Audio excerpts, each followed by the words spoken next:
Team Viajero, desde la histórica zona de Villeta del Guarnipitán, otrora San Felipe de Borbón del Valle de Bastán, zona de la campaña del Piquisirí, donde se libraron las batallas de Suruí y Tororó, y Taibaté, Abaú, en las Lomas Valentinas.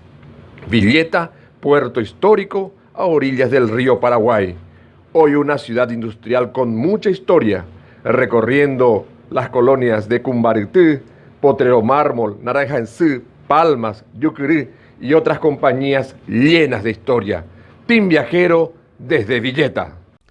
Bueno, la ciudad de Villeta, una ciudad histórica, una ciudad muy querida por mí mismo, una ciudad donde uno va con la calidez de sus habitantes, una ciudad donde uno vive la historia, porque es una ciudad muy histórica desde la colonia hasta la actualidad, porque hay que tener en cuenta que fue, digamos, escenario de grandes acontecimientos dramáticos de nuestra historia paraguaya, de la guerra de la Triple Alianza.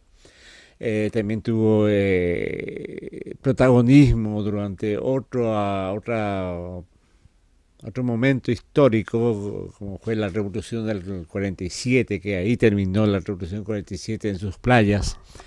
Una ciudad con lugares interesantes desde el punto de vista histórico, como sus compañías de Itaiguaté, Cumbaritú, ¿cómo se llama? Potrero Mármol,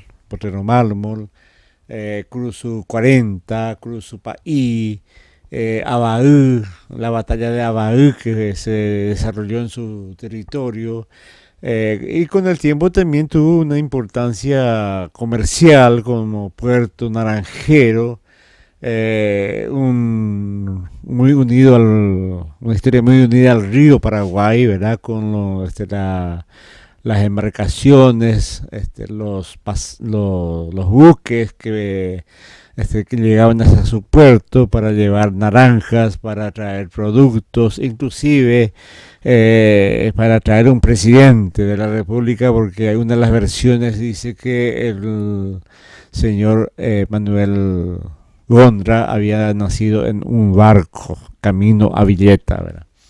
Hay otras versiones que dicen otras cosas. En fin, y hoy es conocida como ciudad industrial, con un parque industrial muy interesante, y también sede de la principal cementera del país, que también trae un poco aparejado situaciones como lugares de trabajo, todos esos centros industriales, y lógicamente la parte, digamos, negativa es las consecuencias de esa industrialización, de ese desarrollo, en el sentido de que hay problemas naturales, problemas ambientales, que es un poco el punto gris oscuro en la historia de la ciudad. De todas maneras, es una ciudad con mucha gente interesante, con lugares que fueron en su momento grandes industrias. Fue un poco movilizador de toda esa zona, fue una boca de salida de los productos del país, llámese naranja, llámese azúcar, de las fábricas cercanas. En fin, tiene un protagonismo como posiblemente muy pocas ciudades tienen en el país. Bueno, estamos para este relato histórico de la ciudad de Villeta. Estamos en la vieja casona que era del doctor Cirilo Solalinde. Como recordarán ustedes, un influyente político de su época, médico del Mariscal López. Y esta vieja casona, tiene sobre todas las cosas un rico historial, porque aquí se hizo el preparativo de lo que sería después el pacto de Pilcomayo, de la revolución de Pilcomayo. Así que en esta parte fue donde se iniciaron las tratativas para encontrar la paz de la revolución de 1904.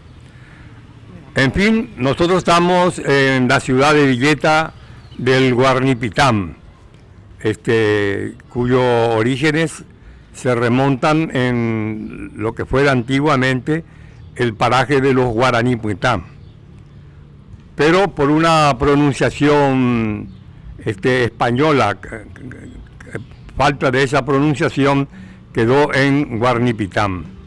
Fue fundada en 1714 por el maestre de campo Juan Gregorio Bazán de Pedraza. Este era un antiguo presidio de Santa Rosa. Una vez destruido esto, ante la invasión de los indios de la parte de enfrente, que hoy corresponde a la zona de la provincia de Formosa, entonces se volvió a replantear la refundación de este paraje en razón de que ante la invasión de los indios tuvieron que los habitantes de acá seguir más hacia el este, yendo inclusive hasta la parte de Cumbaristí algunos y uno más allá, llegando inclusive hasta Carapeguá y Quindí. Bueno, estamos muy cercanos a esta vieja casona, como decía anticipadamente el doctor Cirilo Solalinde, el Templo Virgen del Rosario, que comenzó a construirse en 1715, o sea, después de un año de la fundación. Hay acá dos acepciones sobre lo que es la Virgen actual de la Virgen del Rosario nuestra. En primer lugar, de acuerdo a la historia, a los historiadores, esto en la época de su fundación, en el año que fue en 1714, en 1715 se inicia el templo, y uno de los cercanos acompañantes de Juan Bazán de Pedraza, entonces trajo la imagen de la Virgen del Rosario que estaba en Pirihue. Trajo así, inclusive, decía él, entonces el mayordomo de Pirihue, que él quería seguir siendo mayordomo también del templo de la Virgen del Rosario de Villeta. Es así que trajo las puertas, que ya no están ahora, incluyendo arpas y guitarras, y un grupo de joyas que tenían la Virgen en aquel entonces en la ciudad de Pirihue. Y después hay otra acepción un poquito más moderna, ya dentro de lo que transcurrió esto como ciudad histórica, como lugar de batallas, que la Virgen del Rosario que nosotros poseemos ahora es realmente la Virgen de Pilar, porque en la revolución, en la guerra de 1965-70, toda la comunidad de Pilar vinieron a asentarse dentro del territorio que digamos de Villeta. Específicamente ellos tenían su lugar de asentamiento Loma Penó, que es prácticamente allá a la entrada de Villeta. Y esta iglesia en la época de la guerra del 65-70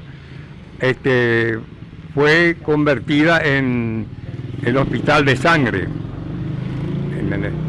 Y inclusive fue bombardeada en aquella oportunidad al pasar acá las embarcaciones del conde de Eu, que fue uno de los que estuvo en una de esas embarcaciones que traspasaron, digamos, un Maitá, y entonces creyendo de que la altura del campanario sería un punto de observación, entonces decidieron bombardear eso.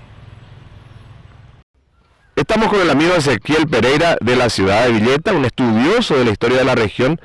Queremos conocer un poquito acerca de todo lo que fue la Guerra Guazú, la Guerra Grande, la Guerra de la Triple Alianza, en especial lo que es la campaña de las Lomas Valentinas, o la Desembrada, como lo llamaban los brasileños, la Tríplice Alianza, ¿verdad? Querido Ezequiel, gracias por recibirnos y queremos escuchar esa hermosa historia que hace a la bravura del soldado paraguayo aquí en la zona de Lomas Valentinas, que hoy día Villeta. Bueno, bienvenido Team Viajero a Villeta. Estoy primero que nada muy agradecido porque vienen a conocer mi ciudad. Les quiero hacer una pequeña reseña histórica de la ciudad. Estuviste mencionando el nombre original, el nombre histórico de Villeta, que es San Felipe de Borbón, en el Valle del Bastán. A veces también se le suele mencionar en los campos del Guarnipitán, lo cual es un agregado, porque en realidad Guarnipitán es el nombre de toda esta zona en sí, lo que vendría a ser el sur de Asunción, que era como un gran campo donde se hacían los cultivos y cosas así. Por ejemplo, que estaba compuesto por los parajes de Cumbarití, Yucuí, Guasucorá, Naranjicic, que en esa época se llamaba Caraguatayuto y Corá, los pueblos indígenas que son de Guarambaré y Pané, San Pedro del Ipané, y propiamente el centro de Villeta. El nombre de Guarnipitán surgió desde la época de la fundación de Asunción, aproximadamente allá por 1536-37, cuando un grupo de indígenas quiso atacar la nueva ciudad de Asunción. Y al acercarse a la zona acá de Villeta, donde estaba antes el presidio de Santa Rosa, los indígenas desisten de dar batalla contra los nuevos pobladores de la Asunción, por lo cual una de las personas empezó a decir Ape Guaraní o Putá, y la palabra se fue transformando con el tiempo, y como los españoles no pronunciaban bien el guaraní, se quedó en Guarnipitán. Para el 1800 por ahí ya era Guarnipitán el nombre, y se le llamó así a toda la región. ¿Cómo surgió el nombre Villeta? Allá por 1705 había un hombre que se llamaba Manuel de Robles, que vino a Villeta a ver cómo estaba la situación del presidio de Santa Rosa, y más arriba hacia la zona de San Antonio aproximadamente estaba el presidio de San Josep o San José. Y le propuso en 1713 al gobernador Juan Gregorio Bazán de Pedraza fundar 2 villetas, a lo cual accedió Juan Gregorio, pero se fundó una villeta. Y en el lenguaje propio de los españoles, villeta significa una villa pequeña, pero se le puso el nombre de San Felipe de Borbón en los valles del Bastán. Y fue así por mucho tiempo hasta que Villeta se apropió totalmente de la ciudad, vamos a decirle. Con respecto a las batallas y a la historia posterior a la fundación, tenemos muchísimos acontecimientos que se dieron en la ciudad. Por ejemplo, primero que nada tenemos las batallas de Paraguarí y Cerro Porteño, donde Villeta aportó soldados, aproximadamente entre 500 y 800 soldados que partieron de Villeta para luchar en esas batallas. Se cuenta, por ejemplo, el caso peculiar de 2 villetanos que al morir la mula que les arrastraba su cañón, arrastraron ellos con su propia fuerza el cañón durante toda la batalla. O sea que eran hombres bastante fuertes. Después de eso tenemos la campaña del Piquisirí, que es de la guerra de la Triple Alianza, también conocido como campaña de Villeta, que comprende las batallas de Surubí, primero Surubí el 22-23 de septiembre. Después tenemos la batalla de Toronó el 6 de diciembre de todo de 1868. Y tenemos la batalla de Itaiguaté, la batalla de Abadú y la batalla de Itaiguaté. Y el 30 de diciembre de 1868 que se da la rendición del fuerte de Angostura, con lo que la campaña de Piquisirí se da prácticamente por finalizado. Sí, porque es como se cuenta como historia, pero también tiene mucho de fantasía, porque realmente nunca se pudo constatar eso, que un túnel que de la iglesia pasaba y llegaba hasta la ribera del río, un túnel que sería para que los soldados, digamos, tuvieran un lugar de escape. Pero se cuentan muchas historias. Ocurre que ustedes están viendo acá a mi derecha el edificio de Copaco y la antena esa, que es altísima. Cuando eso vinieron a construirse, se encontraron ahí unas formaciones o estructuras de piedra que daban cierta verdad o aquella historia de que había ahí un pasadizo, porque eso salía por detrás de la iglesia, es lo que se dice, y cruzaba inclusive acá el patio de esta casa.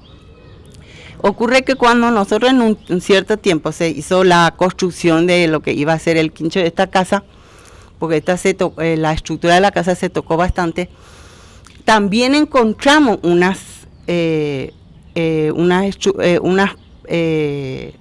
estructuras de piedra que también tenían similitud con la que esta posteriormente se hizo, porque primero constatamos esta, ¿verdad?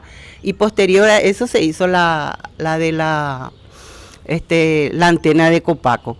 Entonces, digamos que creer, ¿verdad? Que aquello realmente existió. Porque encontramos también unas vasijas que inclusive tengo en casa, unas vasijas chiquitas no cocidas, de material crudo, que se ve que tienen, por lo que vemos en otros lugares, porque inclusive en el Museo Natural allá del Jardín Botánico yo he visto vasijas como esa, y esas nosotros encontramos acá en el patio de casa. Entonces, bueno, ¿era una historia real o era una fantasía?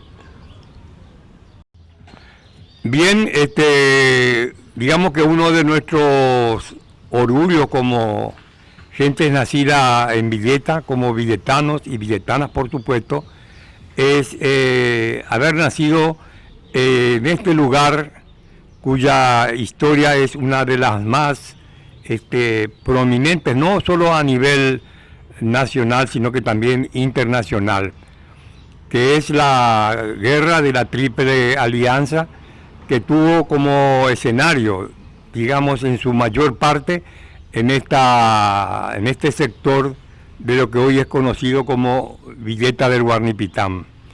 Y tenemos, así como conocerán todos ustedes, el inicio de la guerra que nos toca a nosotros como lugares históricos, el comienzo de la batalla de Toronón, y luego sigue la batalla de Abaú, para culminar en la batalla de los 7 días conocidas, que tuvo por escenario las Lomas Valentinas. Las Lomas Valentinas realmente comienzan en un sector de Naranjal y van las lomadas hasta ser más pronunciadas, hasta lo que se conoce como Itaguaté. Dentro de Itaguaté se llegó a erigir el monumento a las Lomas Valentinas. Por eso dicen Lomas Valentinas, son varias lomas, porque en varias lomas, una vez que ya, digamos, las tropas nacionales de López, conducidas por Bernardino Caballero y el coronel Rivarola, ya vinieron a Villeta y después ya se desplazaron hacia Itaguaté, Lomas Valentinas. Y entonces el conde de Escaxia ya se agrupó acá en Villeta, armó su ejército con gentes de Argentina y del Brasil para ir a tomar, que ellos dijeron que en 24 horas iban a tomar ya Lomas Valentinas, inclusive, tal como está especificado y descifrado en la historia, duró esa batalla 7 días. En realidad ahí tenemos que darle una pincelada histórica también a la batalla de Abaú, por ejemplo, donde por primera vez participaron efectivamente las mujeres, porque en la batalla de Abaú participaron aproximadamente 300 mujeres que estuvieron alistadas, ya sea como enfermeras y última hora como combatientes en esa batalla. Y lo que sucedió ya en el aniquilamiento de las tropas del mariscal López, ya fue la última batalla que se desarrolló en Itaguaté, donde hoy está erigido el monumento a Lomas Valentinas. Ahí, en razón de que ya no habían soldados capaces de poder defender, entonces los pocos que tenían, el mariscal López tuvo que remontarse hacia Carapeguá, hacia el Ipoá. Entonces ya quedaban prácticamente ancianos, niños y mujeres. Y hablando de familia, acá está por ejemplo la familia Pineda Fretes, nosotros somos Fretes, y abuelo de ellos es el general Vidal Pineda Rodas, que fuera director del Liceo Acosta Ñu y presidente de la comisión de Acosta Ñu para erigir el monumento en Acosta Ñu. Y acá voy a comentar algunas anécdotas que es muy importante también para la historia. Una vez me comenta que cuando fue a la inauguración en la época del entonces presidente de la República, general Alfredo Stroessner, que se acercó al general Pineda y le dijo: general, después de esto usted tiene la responsabilidad como villetano hacer un monumento en Itahuaté, porque ahí es realmente donde comenzaron los niños paraguayos y las mujeres a defender la patria. Así que yo no estoy en desacuerdo con que nos haya hecho acá. Acá hubo una gran masacre de niños, pero donde participaron realmente fueron los niños, mujeres y ancianos en la batalla de Itahuaté. Ocurre que Lomas Valentina, el monumento Lomas Valentina para nosotros tiene una connotación no solamente de responsabilidad por el destaque de ese lugar en la Guerra Grande, ¿verdad?, sino que también porque tengo de parte de padre y madre, fueron los iniciadores, fueron partícipes del trabajo para el levantar aquel monumento. Le tengo a mi abuela María Beatriz Mariño de Herber y mi abuelo Ramón Centurión, que fueron parte de la comisión. Hoy en mente no puedo darles todos los nombres que sí estuvieron con ellos en esa tarea, en ese trabajo, ¿verdad? Que posteriormente sí puedo mostrar fotos, inclusive en donde se le ve a mi abuela. Se imagina los años que tienen esas fotos, ¿verdad? Entonces, es por eso que siempre nos involucramos con Lomas Valentina y un grupo de compañeros, somos 7 personas que tenemos siempre hemos trabajado acá en Villeta en la parte cultural, que es Codesovi.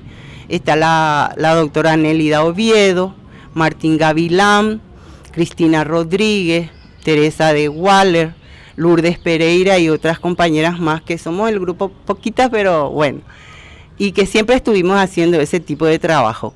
Y tengo que destacar la ayuda que siempre tuvo don Luis Verón para con nosotros, para nuestra comunidad, para con Villeta, porque para las actividades que siempre hemos tenido, siempre nos colaboró, nos apoyó, y quiero destacar algo así muy puntual que es, nosotros tenemos en la plaza, acá frente a la casa, en la plaza de los héroes, nosotros tenemos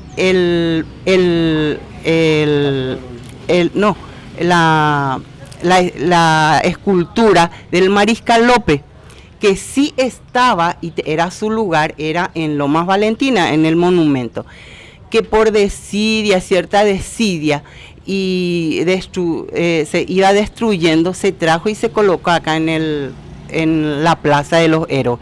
Y fue don Luis, ustedes van a ver hoy en día un busto del Mariscal López que fue justamente donado por don Luis Verón. Y hay una frase que a mí me resulta muy, muy particular, que me quiero decir, que porque eso estaba cubierto de placas, que todas las comunidades, inclusive internacionales, que vinieron y colocaron unas placas ahí. Y eso se fue robando, se fue sacando y robando. Y queda, como eran de metal, quedan unos rastros que de un color oscuro, medio color tierra oscuro, ¿verdad? Tierra colorada. Y don Luis Verón, en una oportunidad de un evento que nosotros hicimos en Lomas Valentina, siempre hacíamos el 21 de diciembre, él dice que son las llagas sangrantes y visibles de lo que fue la guerra en ese lugar. Así que cosas que tenemos guardado, porque que fueron, dijo él, llagas sangrantes. Cultural, heroica de la ciudad de Villeta del Guarnipitán.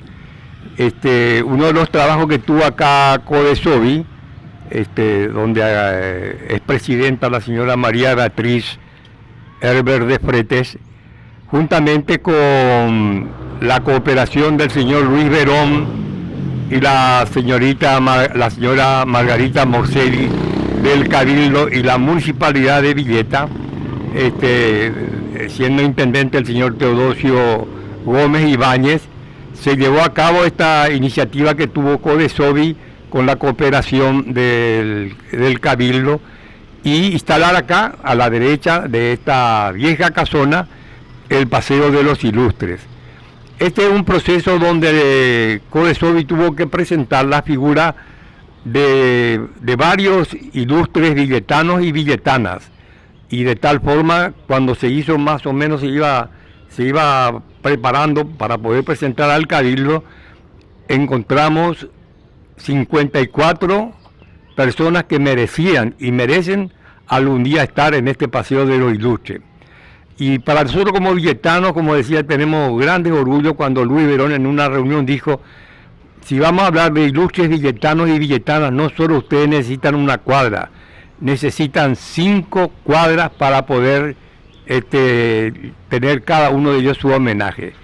Y en realidad, lastimosamente, hicimos los primeros 100 metros, y ojalá mañana, con la cooperación o con el aporte de otras personas y la nueva Comisión de Cultura de este gobierno, podamos seguir honrando a aquella gente que no solo a nivel de como villetanos hicieron acá en Villeta, sino a nivel internacional. Y voy a ir tratando despacito, comenzando, por ejemplo, que uno de los influyentes vicepresidente de la República, el señor Pedro Bobadilla, que es el que encabeza acá el monumento a los ilustres. Después podemos testimoniar en cuanto a la cultura en general. Por ejemplo, está ¿quién? Manuel Gondra, que hasta hoy seguimos con la famosa, que nació en un barco acá, que nació en Buenos Aires, que no nació, nadie lo sabe, pero él hizo toda su vida en la ciudad de Villeta. Fue así que cuando él cuando falleció, o sea, cuando se daba cuenta que iba a fallecer, él pidió a su familia que él tiene que estar enterrado en su ciudad natal, que es Villeta. Entonces, qué mejor posición fehaciente de que él fue enterrado acá, y pues con el tiempo su familia le llevó muy cerca del arroyo Abaví. Y él tenía su casa acá, Manuel Gondra, que hasta ahora quedó un pedazo, el otro pedazo terminó, ¿verdad? Y después tenemos, por ejemplo, en la parte musical a Víctor Benítez Montórfanos, gran actor de Tetahuasa Pucay, que fue uno de los primeros villetanos que en aquella época ya expuso en sus versos de que teníamos que unirnos como paraguayos y engrandecer al Paraguay. Después está una de las monjas muy eficaces y emblemáticas del Colegio María Auxiliadora, que es la Sor Mónica Mier, quien ha obsequiado la casa que está en la próxima esquina, donde para en aquel entonces sea un lugar de formación de manual y de taller general. Tuvimos también al segundo obispo del Paraguay, que fue el obispo Urbieta. Después tuvimos entre ellos también, podemos decir, a Rudy Eng, un destacado músico villetano. Y a nivel de mujeres destacadas, la primera mujer diplomática, que fue la señora de Arrúa Vallejos, Isabel Arrúa Vallejos, que fue la primera diplomática y fue la iniciadora de la formación y de la cual peleó mucho para los derechos cívicos de la mujer. Después, en otro aspecto, ya tenemos prácticamente, tenemos a una persona que fue el señor Jorge Bellasich, ex intendente, fue héroe de la guerra del Chaco, es uno de los pocos soldados que fue condecorado en su propio valle por el entonces mariscal Estigarribia. Vino a condecorarle a él y a otros 2 villetanos más. Y así como decía, nos quedamos cortos en el metraje para poder seguir rindiendo homenaje a los ilustres villetanos. Bueno, la casa embrujada, que siempre vienen y preguntan la casa embrujada. Realmente la casa embrujada no es una casa embrujada, es una casa de familia que fue los dueños iniciales, porque pasó por otros dueños, ¿verdad?, hasta la actualidad, que es Baezquen Alfonso. La casa esta, le dicen embrujada. Yo quiero siempre eso, destacar, que nunca, no hubo nada extraordinario, extranatural en esa casa. Ocurre que yo soy docente, profesora de guía del Colegio Nacional Carlos Antonio López, con una compañera, Carmen Zunini. Necesitábamos fondos para llevarle a nuestros chicos al Arlequín Teatro. Entonces, ¿de dónde sacábamos medio para llevarle a los alumnos? Hicimos una fiesta. El dueño en ese tiempo era el señor Beltrán, no amigo mío, amigo de mi cuñado. Y a través de mi cuñado yo consigo la casa y hacemos una fiesta de brujas, eso fue el sumum, porque nunca se había hecho una fiesta de brujas. Entonces hasta las viejitas más chochitas fueron a la fiesta de brujas porque se abrió esa casa. Hicimos una fiesta, llenamos los bolsillos de plata, le llevamos a todos los teatros y cines a nuestros alumnos, y desde aquel tiempo se abrió esa casa. El señor Beltrán en ese hay que destacar, fue muy dadivoso en prestar la casa. Entonces siempre teníamos actividades con los chicos y hacíamos en la casa. Yo agradezco eso. Y fue así que quedó como ñenga, como dice, la fiesta de brujas. Lo más fácil era decir casa embrujada. Y quedó eso, porque realmente gente de mayor, gente de nuestra comunidad, nunca pudo habernos contado que ahí hubo algo extranatural. Y bueno, para cerrar, como decíamos anteriormente, tenemos la flor, que es la villetana, que florece en el mes de octubre en coincidencia con nuestras fiestas patronales. Como decía yo, en aquella época, Víctor Montórfano, cuando el Paraguay se veía enfurecido en guerras fratricidas, escribió una de las notas más magistrales, como fue la de Tetahuaza-Pucay. Y luego en 1960, luego de comenzar, digamos, a mí no me gustaría llamar dictadura o democracia, porque no sé qué es dictadura y qué es democracia. Cuando en el 59 comenzaron los pequeños problemas dentro de la comunidad paraguaya, nosotros como integrantes del Centro Villetano teníamos una audición por Radio Nacional del Paraguay que hacíamos durante un mes, todo el mes de enero. Y entonces poco a poco nos fuimos relatando las historias de Villeta y era necesario contar con un himno. Fue así que en una oportunidad nos propusimos con aquel entonces el doctor Jorge Frachi, presidente del Centro Villetano, y luego de las reuniones nos quedamos un poquito a brindar por Villeta y los villetanos y villetanas, y comenzamos a bosquejar un poquito lo que sería luego la letra, que es hoy himno de orgullo y patrimonio cultural de la ciudad de Villeta, la polca Villeta. La música le debemos a Neneco Norton, un gran amigo de Villeta, hijo directo de Villeta también. Neneco Norton era un gran amigo de la ciudad de Villeta y también teníamos mucha afinidad con Florentín Jiménez, pero coincidió también que yo trabajaba muy cerca del de la Asociación de Autores Paraguayos Asociada, APA, y me voy a ir para preguntar la dirección de Florentín Jiménez y me encuentro con Neneco Norton. Porque quiero comentarles también que yo en esa época era, cuando eso decíamos locutor, ahora dicen presentadores, dicen, ya le dan otras ceremonias, maestro de ceremonia, en fin. Pero cuando eso éramos locutores, y él por supuesto actuaba con su conjunto en Radio Paraguay, donde yo también estaba ahí, y le digo, ¿sabes qué coincidencia que te encuentro? Tenemos acá una letra y le queremos poner música. Y entonces yo también ahí, para comprometer más una vez, dije, yo pensé en vos y pensamos en vos, que vos sos el que le vas a poner la pincelada musical. Y yo así le gustó demasiado. Después me dice, y por ahí me dice, pero vos me autorizás que yo tenga que tocar algo para que pueda entrar dentro del pentagrama. Pues era Neneco Norton. Y fue así que salió y comenzamos nosotros a difundir por Radio Nacional. Y tenía una estrofa que era medio picante en aquel entonces. Estamos en 1960, después del 59, cuando ese problema entre los estudiantes y la juventud colorada.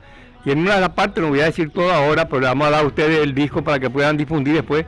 Es un mensaje de patria que va diciendo a los pueblos que bajo el nativo cielo ya no caben los rencores. Y en cambio, los amores, el limpio apretón de mano y el regreso del hermano honrarán al Paraguay.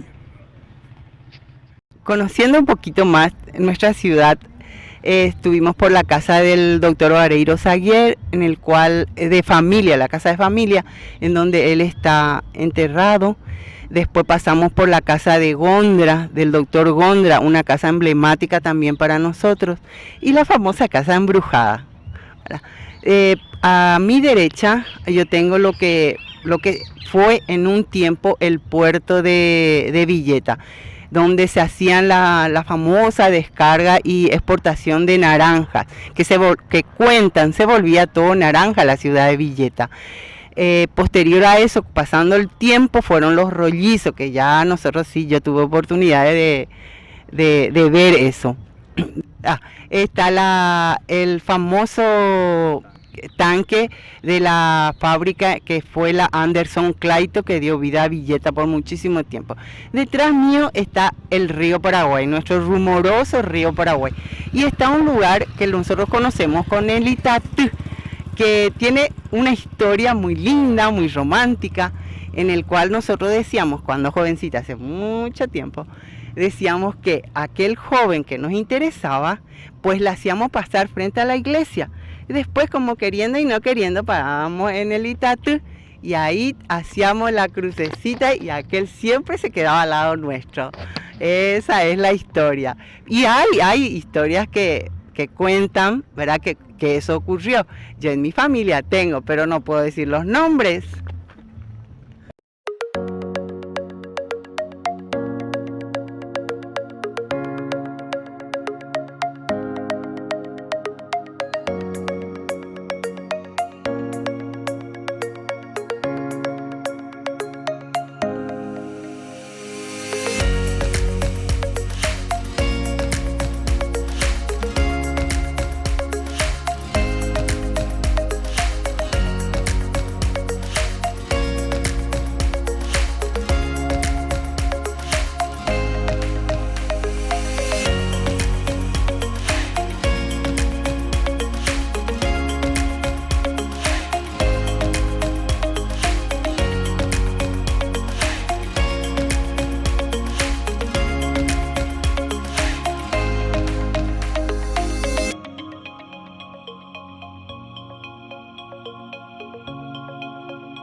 Desde la bella ciudad de Villeta, a orillas del río Paraguay, la antigua San Felipe de Borbón, del Valle de Bastán, de los campos del Huarnipitán, venimos nuevamente recorriendo el Paraguay.